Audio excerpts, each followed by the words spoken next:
lección tiene el versículo de memoria, el Salmo 19:1, que dice así: los cielos cuentan la gloria de Dios y el firmamento anuncia la obra de sus manos. Este es uno de los más conocidos y populares salmos referentes a la naturaleza. El salmista David refiere que la naturaleza da testimonio de las maravillas de la creación de Dios. Los cielos que podemos contemplar con el sol, la luna y las estrellas nos hablan de la sabiduría, del poder, de la habilidad, de la benevolencia y del sentido artístico de nuestro Creador. Todo esto constituye la gloria de Dios. Cuando Abraham, después de la derrota de los reyes mesopotámicos y del rescate de Lot, sentía su corazón angustiado por la probabilidad de alguna represalia y por la ausencia del hijo prometido. Después de muchos años, Dios, en una visión nocturna, lo sacó al descampado y le dijo: mira ahora los cielos y cuenta las estrellas, si las puedes contar. El maravilloso espectáculo de los cielos estrellados aquietó el corazón ansioso de Abraham.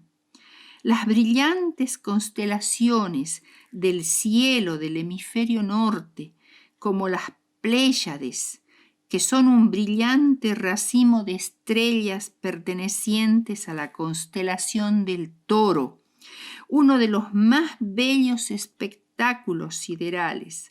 Estas estrellas siguen cursos paralelos en su viaje por el universo, unidas por los lazos de la gravedad que las mantienen siempre cercanas. La constelación de Orión, adyacente a las Pléyades, con las 3 Marías, las 3 brillantes estrellas que forman el llamado cinturón de Orión, y aunque están juntas, no son miembros de un conjunto como las Pléyades, sino que viajan a gran velocidad en direcciones diferentes. Las constelaciones del zodíaco, que forman un cinturón que rodea el ecuador celeste, el cual señala el camino que el Sol recorre en su circuito por los cielos durante un año. El Arcturo es la estrella más brillante de la constelación del Boyero. Esta estrella es descrita a veces como el perseguidor de la Osa Mayor por los cielos del norte. En realidad es un gran sol, una enorme estrella que viaja a una espeluznante velocidad por el cielo. Por ello, intentar explicar la existencia del universo de una manera mecanicista, debida tan solo al azar o a las fuerzas ciegas, es ignorar al maravilloso Creador, del cual toda la naturaleza da testimonio. Solo es necesario saber oír sus voces, saber discernir su mensaje con humildad como Job. Vamos a ver ahora la introducción a nuestra lección. En esta segunda parte del estudio de Génesis, veremos algunos interrogantes y cuestiones que se plantean al relato de la creación del Génesis y a todo el libro de Génesis en general.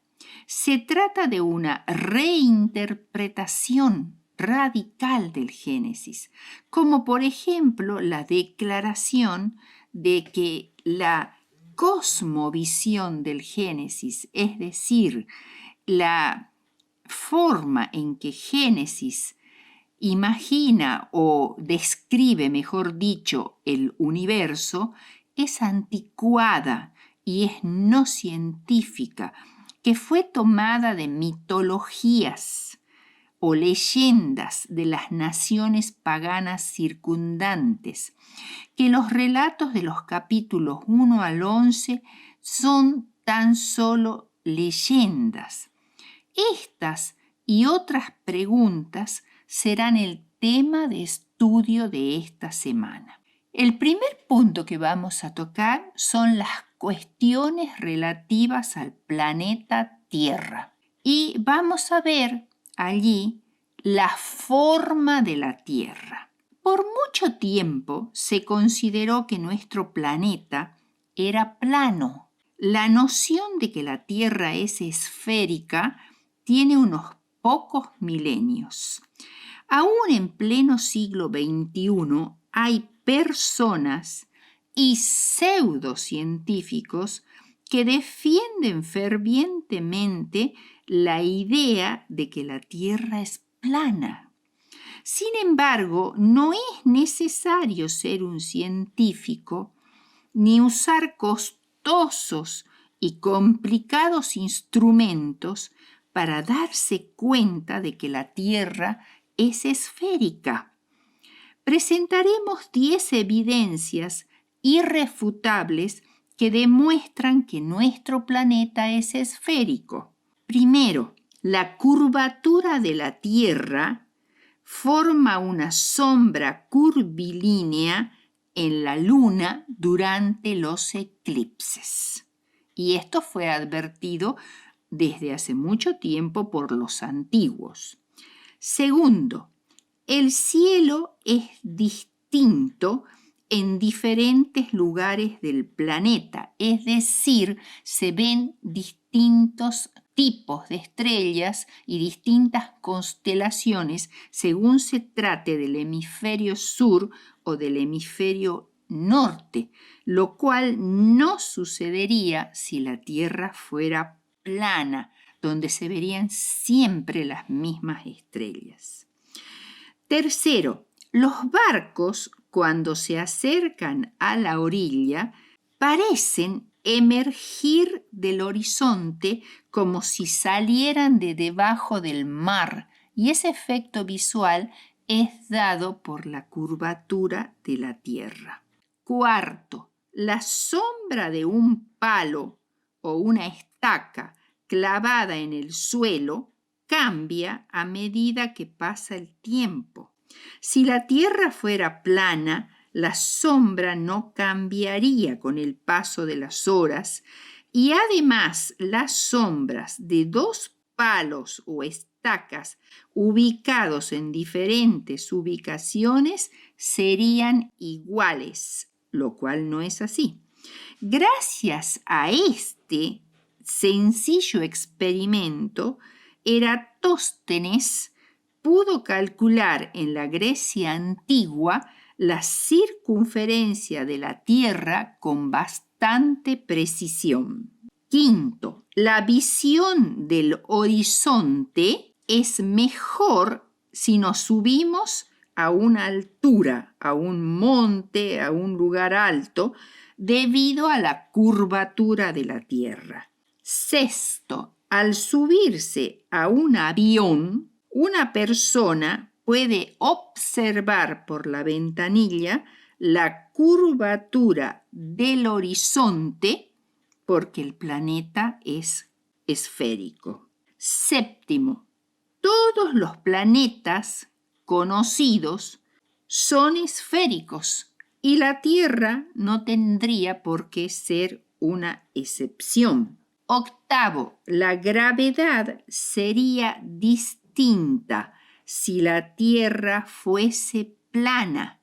La gravedad depende de la masa del objeto y de la distancia que lo separa del centro de gravedad. Si la Tierra es esférica, su centro está a la misma distancia de la superficie de la esfera en todas direcciones. Por tanto, si dejamos caer un objeto en cualquier lado de la Tierra, este caerá hacia abajo, al centro de la Tierra. Si la Tierra fuese plana, el centro de gravedad se ubicaría en un punto central de ese plano. Entonces, un objeto que cae sería atraído hacia los lados, según el lugar del plano donde esté, y no hacia abajo, como sucede con la Tierra esférica. 9. Los usos horarios. Cuando en Nueva York son las 12 horas del mediodía, en Pekín son las 12 horas de la medianoche. El sol parece asomarse por una parte del planeta, el este, y esconderse por la otra, el oeste. Esto es posible solo por la forma esférica de la Tierra y por su movimiento de rotación sobre su propio eje. Y finalmente, 10ª y definitiva prueba es la investigación espacial. Durante los últimos 60 años, la exploración espacial mediante sondas, satélites y naves tripuladas ha permitido fotografiar la forma esférica de la Tierra en muchísimas oportunidades y desde diferentes ángulos, y además no tan solo de la Tierra, sino de todos los planetas del sistema solar y aún de estrellas mucho más lejanas. Equivocadamente se ha declarado que la Biblia enseña que la Tierra es plana. Esto es lo que queremos dejar bien en claro. Ya hemos dicho desde el comienzo que los antiguos creían que era plana, pero eran creencias de los filósofos y sabios de su tiempo. No era que la Biblia declaraba que la Tierra era plana, sino que se usaron textos como Apocalipsis 7.1 y Apocalipsis 20.8, donde se menciona los 4 ángulos de la Tierra o los 4 confines de la Tierra o los 4 extremos de la Tierra, concluyendo equivocadamente así que la Tierra era plana.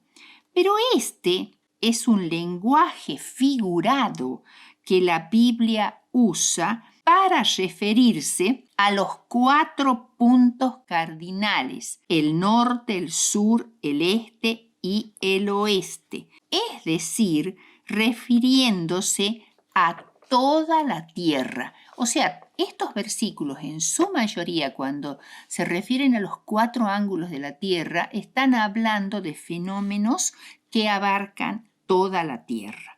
Por otro lado, se ignoran textos como Job 26.7, que dice: Él extiende el norte sobre vacío, cuelga la tierra sobre nada. Y también Isaías 40.22, que dice así: Él está sentado sobre el círculo de la tierra, cuyos moradores son como langostas. En vez de suponer que la tierra era plana y estaba sostenida por columnas como suponían los antiguos, Job reconoce que la tierra cuelga sobre el vacío, sobre la nada, que en realidad está sustentada por Dios.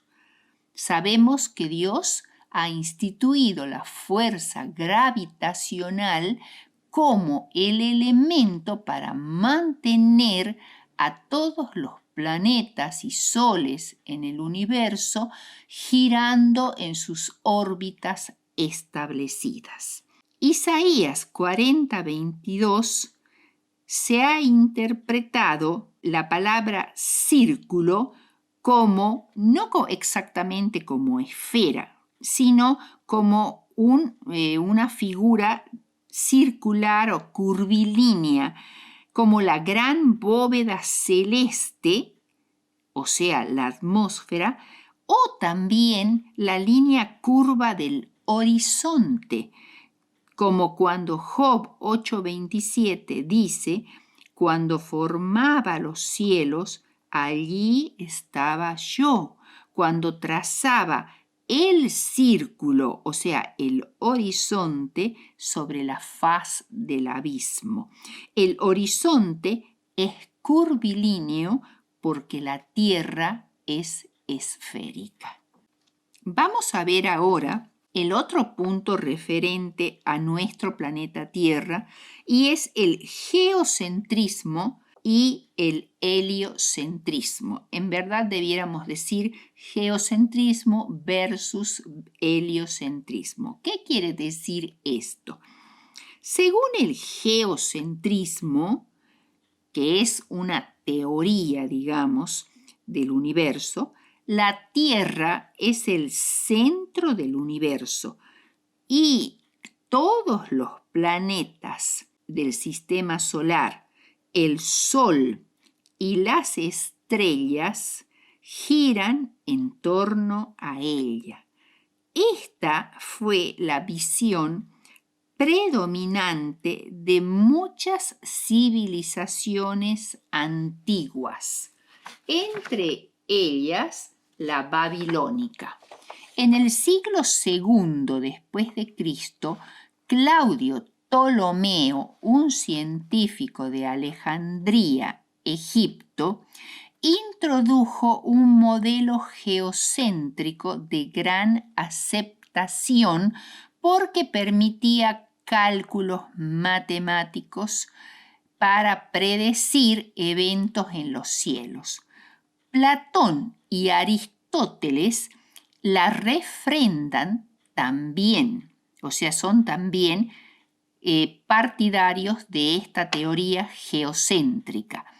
La adhesión a este modelo se basó en observaciones de las estrellas y planetas que parecían moverse mientras la Tierra estaba inmóvil.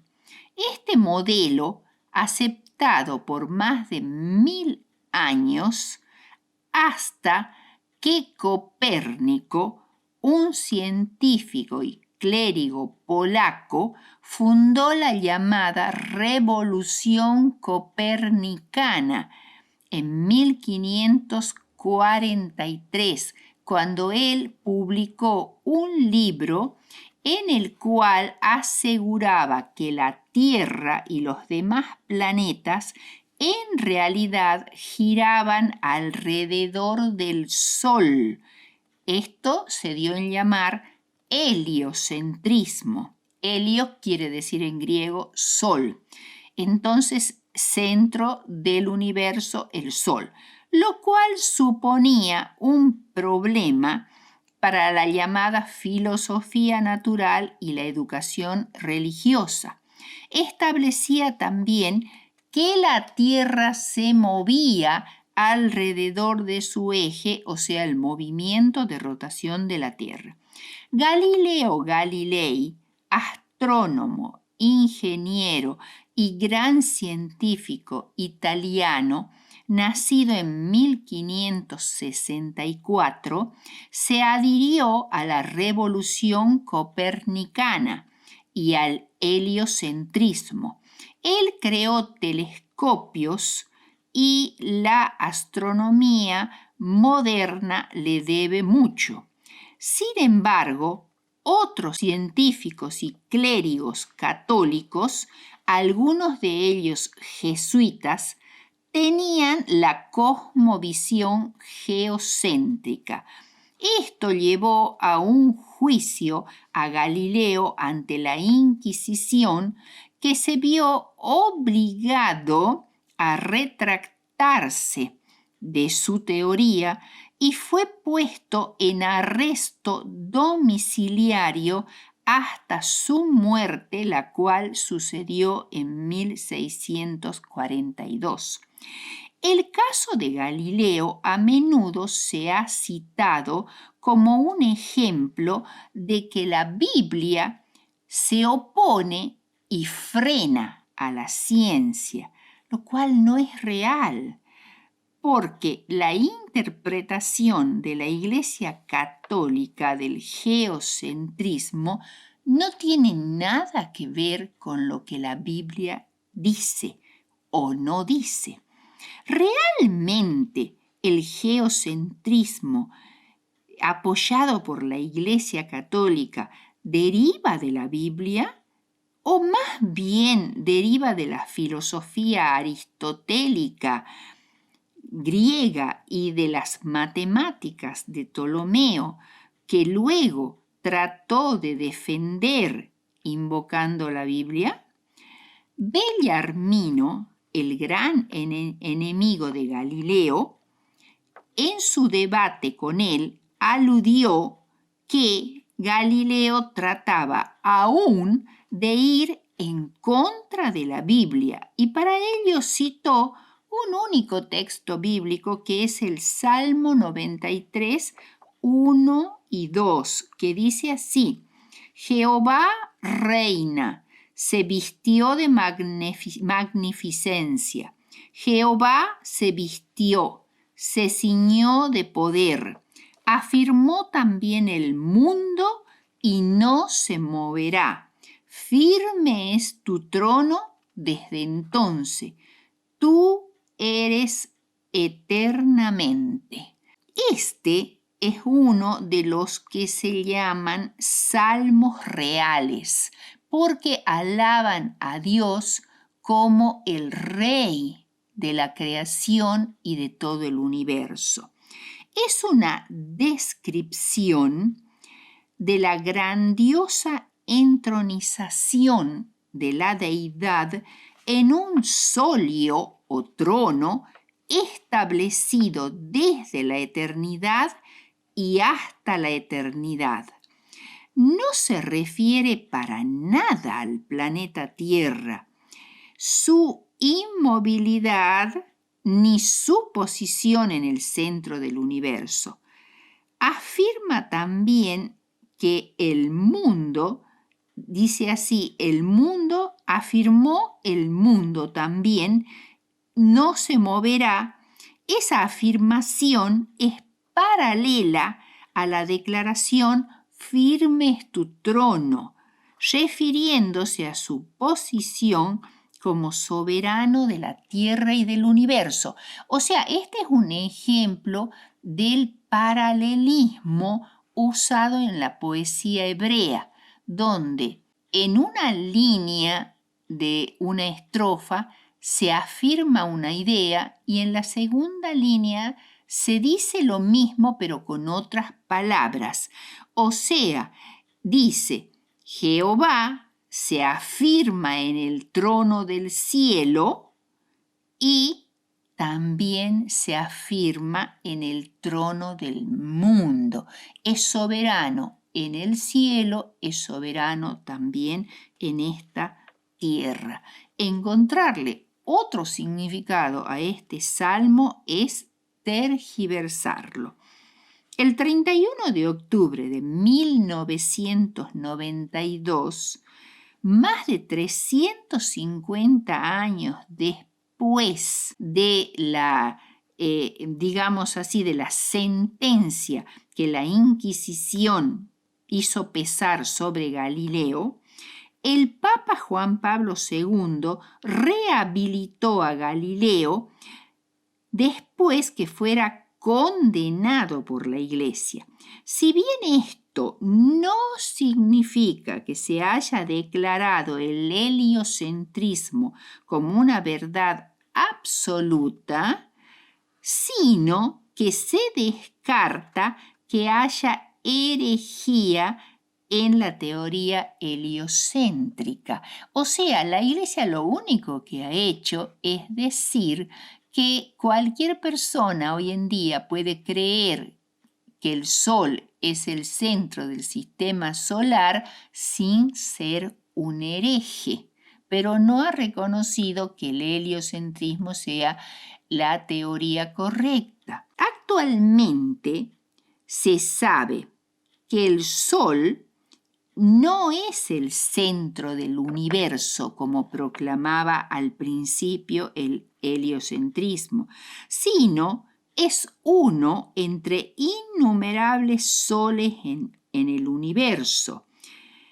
que es en realidad el centro del sistema solar alrededor del cual giran los planetas de ese sistema, pero no está situado en el centro geométrico del sistema solar, sino está situado aproximadamente en el foco de la órbita elíptica de los planetas. Además, tampoco está inmóvil, sino gira con todo el sistema solar en un movimiento que comparte con todas las galaxias. Vamos a pasar ahora al tercer punto de nuestra lección, los mitos paganos de la creación. Aquí trataremos el punto del llamado condicionamiento cultural. Es decir, se afirma, ¿quiénes son los que afirman? Los presuntos eruditos y teólogos de la Biblia afirman que la cosmovisión del Génesis, o sea, la forma en que la Biblia describe el universo y su creación, toma prestado de las mitologías acerca del origen del universo y del hombre, elaboradas por los pueblos del cercano Oriente y del mundo antiguo. Por tanto, no es un relato histórico ni verídico, sino mítico y legendario. Esta afirmación es bastante temeraria. Primero examinaremos rápidamente los mitos paganos. Desde el Nilo hasta el Éufrates, el antiguo habitante del Medio Oriente adoraba un elaborado panteón de dioses y diosas que se manifestaban en la naturaleza. Por ejemplo, había un dios del trueno, un dios de la lluvia, un dios del rayo, un dios del cielo, una diosa de la noche, la diosa de la luna y así. Y del mismo modo que la naturaleza no era pacífica, tampoco lo eran los dioses a quienes se describía a menudo con atributos humanos, venganza, celos, inconsecuencia, pasión y violencia. Por eso se dice que si bien es cierto que Dios creó al hombre, los hombres crearon a sus dioses a semejanza de ellos. Estos dioses estaban casi constantemente peleando y matándose unos a otros, disputándose el poder y el trono del universo. Además, el mundo antiguo estaba empapado de idolatría y consideraban que el ídolo en sí mismo era una representación de esa deidad en la cual residía su espíritu, al cual se honraba y se ofrecían sacrificios de animales y aún sacrificios humanos. El antiguo Medio Oriente se hallaba también saturado de magia, adivinación y astrología, prácticas que se usaban con propósitos religiosos, políticos y militares. Los mitos acerca de la creación del mundo y del ser humano tienen mucho en común alrededor de todo el planeta, pero los más cercanos al relato del Génesis, aunque seriamente distorsionados por la corrupción del pecado y de la idolatría son los mitos de los babilónicos. En 1872 se encontró en Asiria una tablilla llamada Enuma Elish, que son las dos primeras palabras con las cuales empieza el poema que estaba escrito en la tablilla. Ese poema probablemente data de la época del rey Hammurabi, que se ha fechado su reinado desde 1728 al 1686 a.C. Estaba en la biblioteca de Asurbanipal en Nínive. Según este poema, la creación del mundo se relata así. Antes que el cielo y la tierra existieran, la diosa del agua salada, Tiamat, y su esposo Apsu, el dios del agua dulce, engendraron una familia de dioses que se multiplicaron, y muchos de ellos perturbaban el sueño de Apsu con sus gritos y danzas, por lo cual éste, furioso y asesorado por su hijo primogénito, decidió acabar con todos ellos. Espantados cuando se enteraron de esto, los dioses trataron de hacer algo, y uno de ellos, llamado Ea, o también Enki, mató a Apsu, su padre. Pasado un tiempo, Tiamat, resentida por la muerte de su esposo e incitada por algunos dioses, decidió tomar venganza. Preparó un ejército, se casó con su hijo Kingu, que en realidad era un demonio, e hizo 8 monstruos para destruir a los dioses rebeldes. Los dioses rebeldes, por su parte, eligieron a Marduk, hijo de Ea, para dirigir la guerra contra Tiamat. Tiamat es presentada como una diosa irracional, monstruosa e iracunda.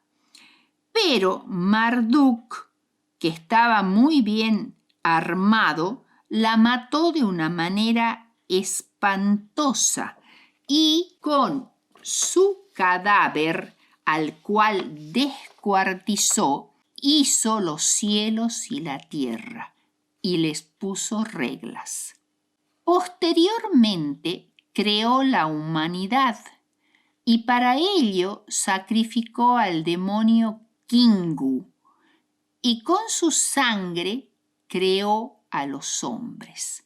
Es muy interesante darse cuenta que según este relato y muchos otros de otros pueblos mucho más alejados aún de América, el origen del hombre es siempre a partir de la sangre de un dios sacrificado y generalmente ese dios es un dios maligno, o sea, el hombre es creado con naturaleza maligna y esto podría justificar sus acciones.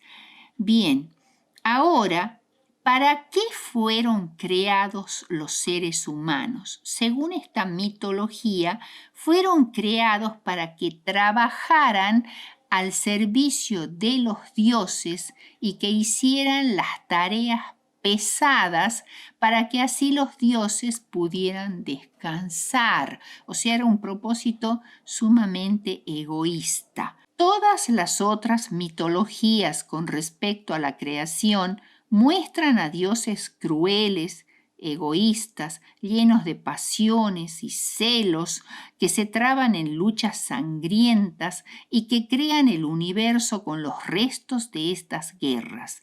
Además, los seres humanos fueron creados imperfectos, como ya hemos dicho, porque llevaban la sangre de esos dioses malignos y violentos. Eran más demonios que dioses. Los dioses explotaban a los seres humanos, eran crueles entre ellos y los exterminaban según sus antojos. ¿Cómo podríamos comparar estos relatos absurdos, crueles y fantasiosos con el relato de la creación bíblica? El divino creador muestra una sabiduría asombrosa y una prolija atención de los detalles.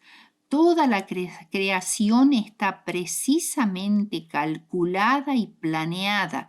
Es perfecta en todos sus aspectos.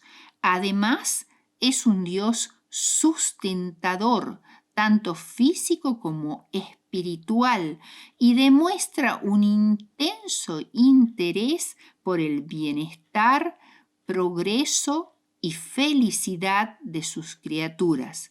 No creó a los seres humanos como siervos para trabajar para los dioses, sino que creó a Adán y a Eva como la corona de la creación, hechos a la imagen de Dios, lo cual no es poco decir, y se les dio el dominio de la tierra y del jardín del Edén y de todos los animales y seres vivos creados en el planeta.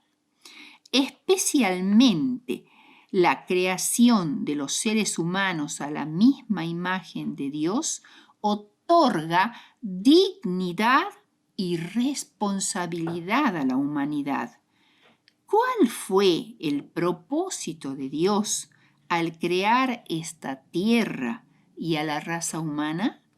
Isaías 45, 18 dice: porque así dijo Jehová, que creó los cielos.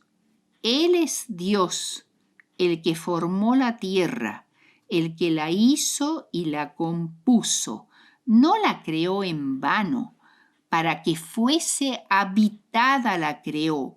Yo soy Jehová y no hay otro. Uno de los propósitos de la creación es que Dios quería compartir con los seres creados la existencia. Creó la tierra para que fuese habitada. Isaías 43, 7. Todos los llamados de mi nombre, para gloria mía los he creado, los formé y los hice. O sea, segundo propósito, todo lo creado es para glorificar a Dios. O sea, es un reflejo de la gloria de Dios. Dios creó al hombre para la gloria divina, para que después de pasar por la prueba y la aflicción, la familia humana llegara a ser una con la familia celestial. El propósito de Dios era repoblar el cielo con la familia humana. Comentario de Elena G. de White, que está en el comentario bíblico tomo 1, página 1096. Ahora, con respecto a si los judíos tomaron el relato babilónico de la creación y del diluvio durante el exilio y lo adoptaron y adaptaron a su propia manera de pensar, como pretenden muchos eruditos modernos, diremos que esto es completamente inaceptable para los que creen que Moisés escribió el libro del Génesis por inspiración divina unos 1000 años antes del exilio babilónico. Una segunda posibilidad sugerida por algunos otros eruditos es que los babilonios podrían haber tomado el relato de los hebreos. Pero esta teoría no puede ser correcta, puesto que las copias más antiguas del poema épico de Gilgamesh o Atrahasis del diluvio son más antiguas en varios siglos que el período mosaico. Entonces, la solución correcta del problema es que ambos relatos, el Génesis y el Enuma Elish, que habla de la creación, y el Atrahasis, que habla del diluvio desde el punto de vista de los babilonios, procedieron de la misma fuente. El relato de la creación y del diluvio universal sobrevivió por transmisión oral durante muchas generaciones. Cuando los babilonios lo consignaron por escrito, la narración había sufrido corrupciones debido a su transmisión oral, que se fue modificando con el tiempo en medio de un pueblo pagano, y a la influencia politeísta del paganismo babilónico. Por otro lado, el relato bíblico del Génesis fue redactado mediante inspiración divina y por lo tanto muestra el puro y elevado espíritu de un autor monoteísta. Vamos a pasar ahora al cuarto punto, la cronogenealogía bíblica. Este es un tema un poco difícil y complicado, pero muy interesante. Vamos a ir dando algunas pautas para poder entenderlo. Primero, las declaraciones que aparecen en las escrituras referentes al tiempo, que es lo que tiene que ver con la cronología, crono significa tiempo, estas declaraciones que se refieren al tiempo vigorizan nuestra confianza en la Biblia.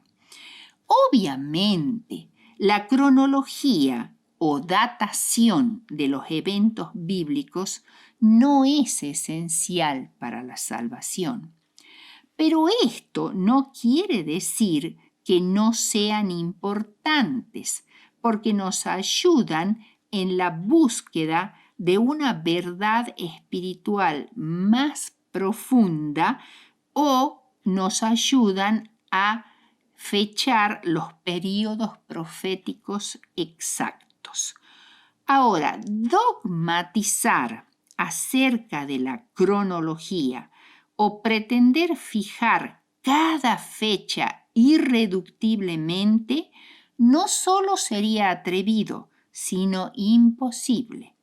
Estas declaraciones cronológicas de la palabra no están libradas al acaso, ni son fantásticas, sino que son armoniosas y razonables. Primer punto. Segundo punto, vamos a hablar de los datos cronológicos del Génesis. El texto original del Antiguo Testamento fue escrito mayormente en hebreo, con algunos escasos y pequeños textos en arameo. Las traducciones actuales a otros idiomas a partir del texto hebreo masorético, copiado de un manuscrito a otro con sumo cuidado a través de los siglos, ha sido fiel al original y posteriormente ha sido traducido al griego es la llamada versión de los 70. Esto se hizo en Alejandría, en Egipto, por no 70, sino muchos más eruditos hebreos. Y por otro lado, también existe el llamado Pentateuco samaritano, que es el usado por el pueblo samaritano, que consta nada más que de los 5 libros de Moisés. En el Génesis, donde los años enumerados en la genealogía de los patriarcas son la única base cronológica, las cifras de estos textos difieren según se trate del texto hebreo, del Pentateuco samaritano o de la versión de los 70 en griego. En el texto hebreo, por ejemplo, el período de tiempo que va desde la creación al diluvio es de 1656 años, mientras que en el Pentateuco samaritano es de 1307 años y en la versión de los 70 es de 2242 años. Por otro lado, el periodo de tiempo entre el diluvio y Abraham en el texto hebreo es de 352 años, en el Pentateuco samaritano 942 años y en la versión de los 70 1232 o 1132 años. El texto samaritano es menos fidedigno que el hebreo porque en él se han encontrado revisiones para hacerlo concordar con las propias creencias religiosas de los samaritanos que difieren de las del pueblo judío. Además, la versión de los 70, por su parte, se contradice en varios lugares y debe ser considerada como una forma revisada de genealogía, más bien que la original. Como los redactores de la versión de los 70 deseaban ganar el respeto del mundo griego, fueron mucho menos estrictos en la preservación del texto del original hebreo y por ello alargaron todo lo posible los períodos para concordar con la filosofía helenística de la época. Por todo esto es preferible acudir al texto hebreo o bien a las traducciones que están basadas en el texto hebreo, como sería la versión Reina Valera revisada, que son las que generalmente manejamos en la actualidad.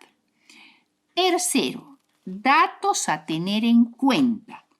Primero, en el Antiguo Testamento, estas son, digamos, peculiaridades de la forma de expresarse y de escribir de los hebreos. Hijo puede significar nieto, hermano puede significar sobrino o tío. Segundo, la forma de expresar la edad. En Génesis 7:6 dice, era Noé de 600 años cuando vino el diluvio. Pero en el mismo capítulo, en el versículo 11, dice, en el año 600 de la vida de Noé, en el mes segundo, a los 17 días del mes, aquel día fueron rotas las fuentes del gran abismo. Por tanto, ser un hijo de 600 años no significa que Noé tenía 600 años como lo entenderíamos hoy, sino que estaba en su 600avo año que todavía no había terminado. Actualmente no consideramos que un niño tiene un año de vida hasta su primer cumpleaños y cuando llega ese día comienza su segundo año. Los hebreos contaban que un niño tenía un año desde que nacía hasta que cumplía el primer año, y a partir de allí ya tenía 2 años. Bien, otro punto a tener en cuenta son las edades consecutivas de los patriarcas.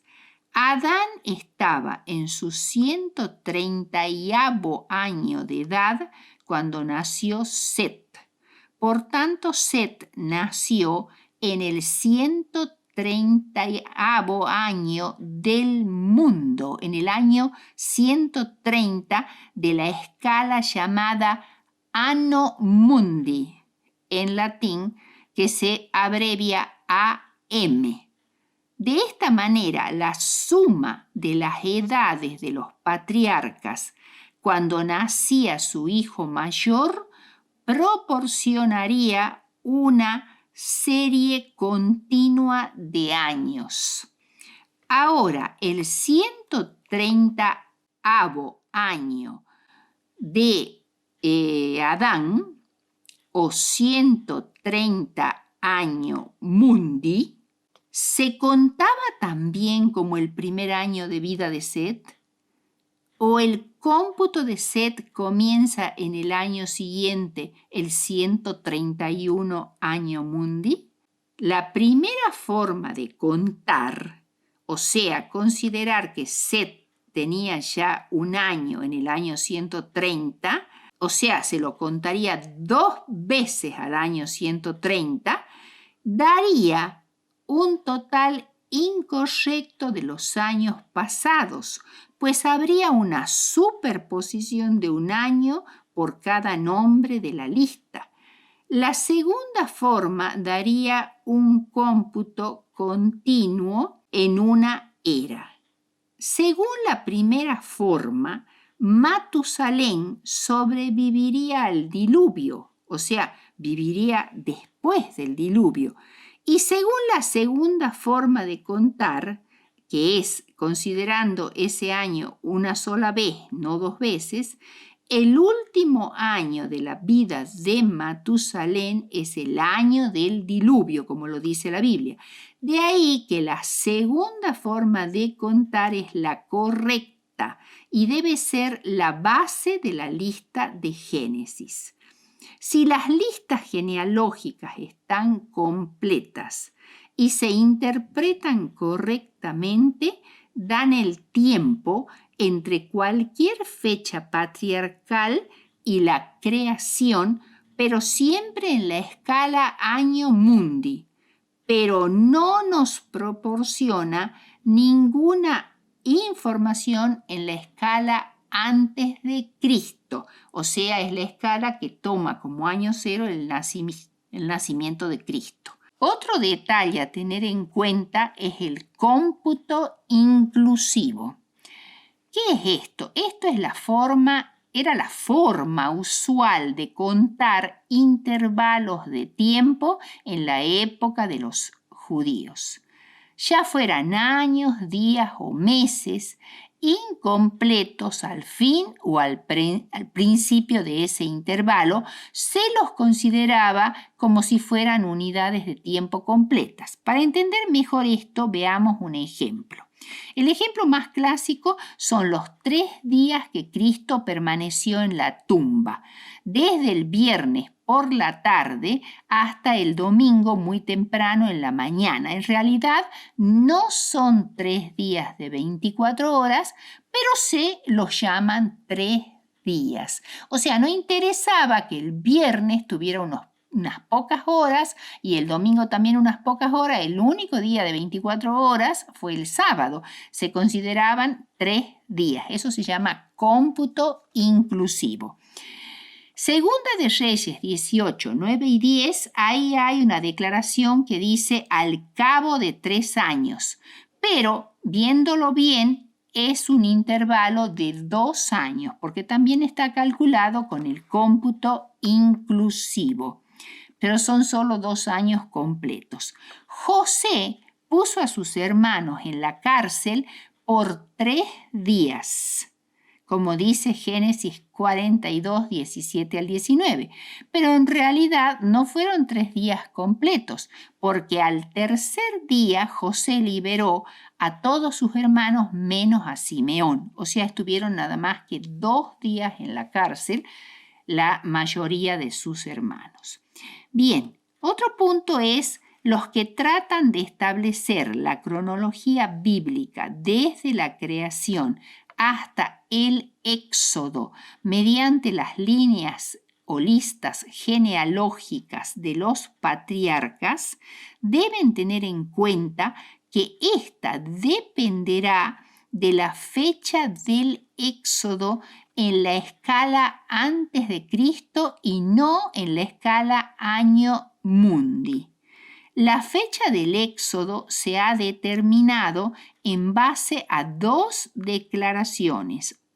Primero, el período de 480 años desde el Éxodo hasta el 4º año de Salomón, inclusive, que está mencionado en Primera de Reyes 6:1.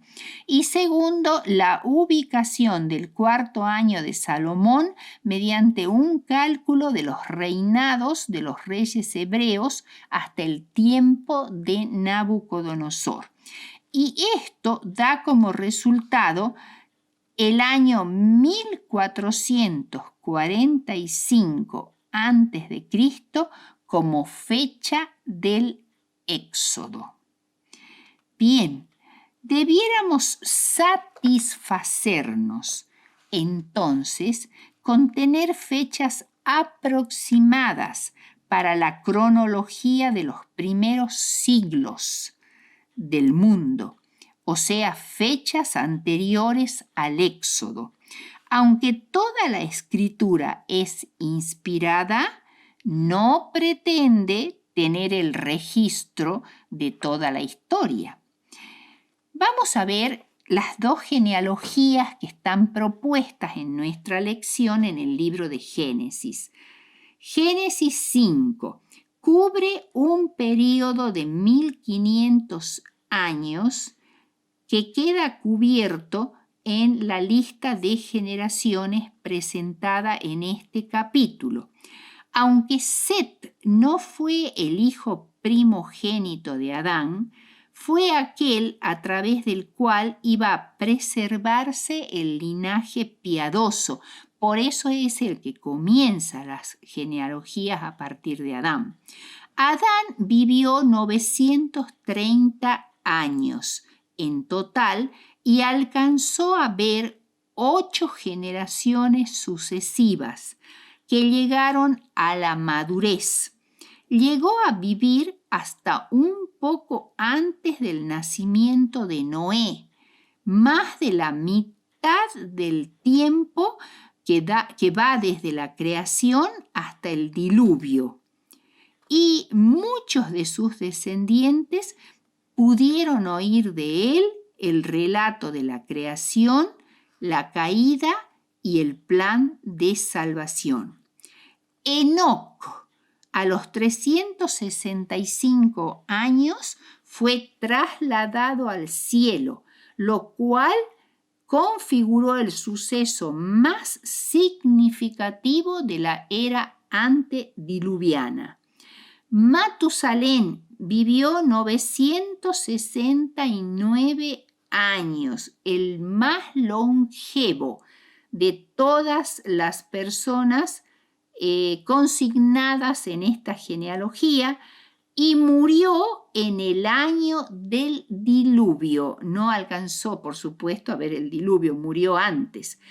Hay en el texto hebreo 1656 años entre la creación y el diluvio, con 10 generaciones longevas en este intervalo. Veamos ahora la genealogía de Génesis 11. Génesis 11 muestra la unidad de idioma, de origen, de pensamiento y de acción que había en la humanidad después después del diluvio. Un idioma original común, un pasado común, un pensamiento común. Pero lamentablemente esto no duró mucho.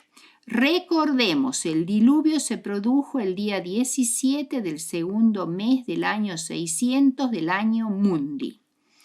En el año 500, año Mundi, nace Jafet, que es el primer hijo de Noé.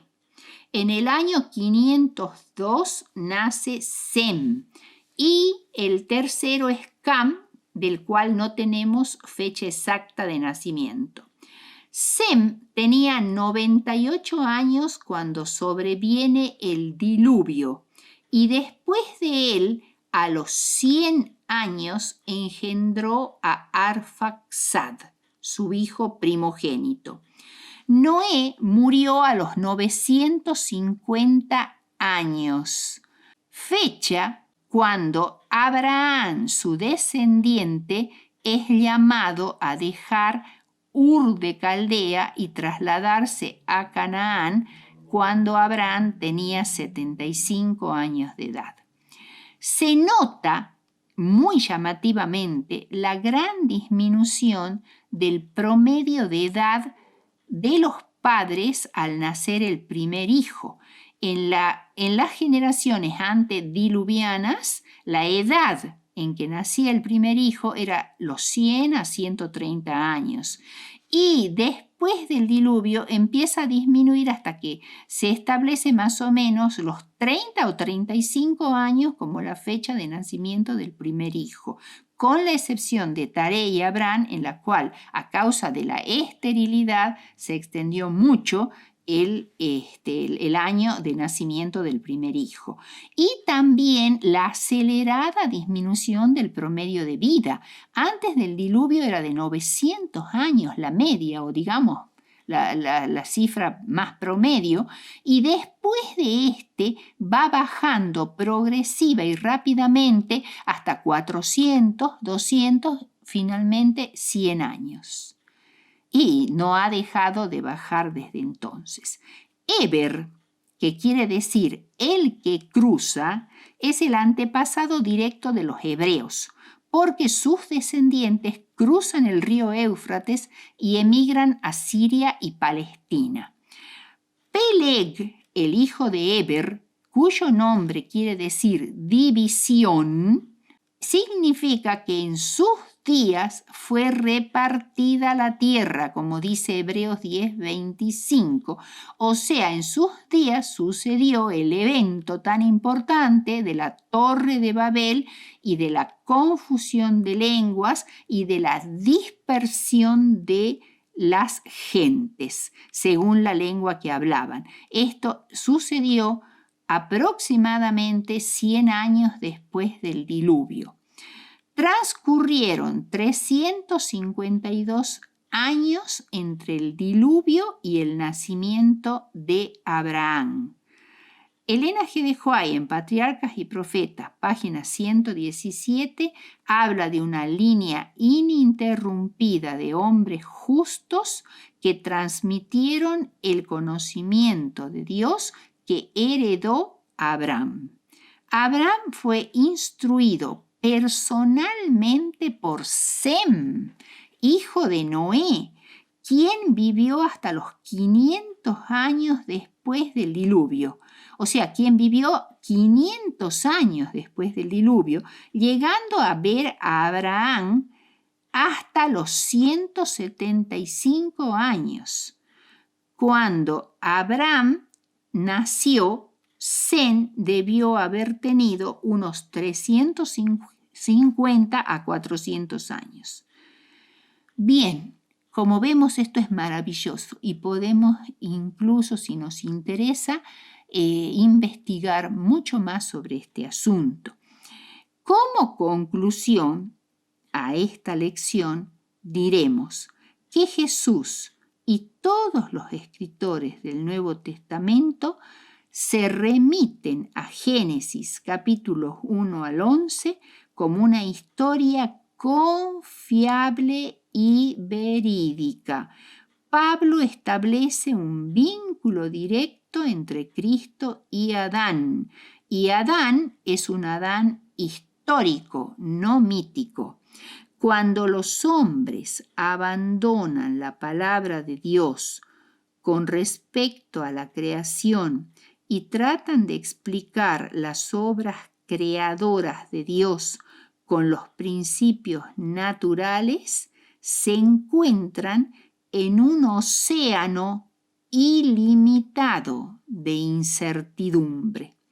Génesis nos da una imagen de totalidad que sienta las pautas para el resto de las escrituras.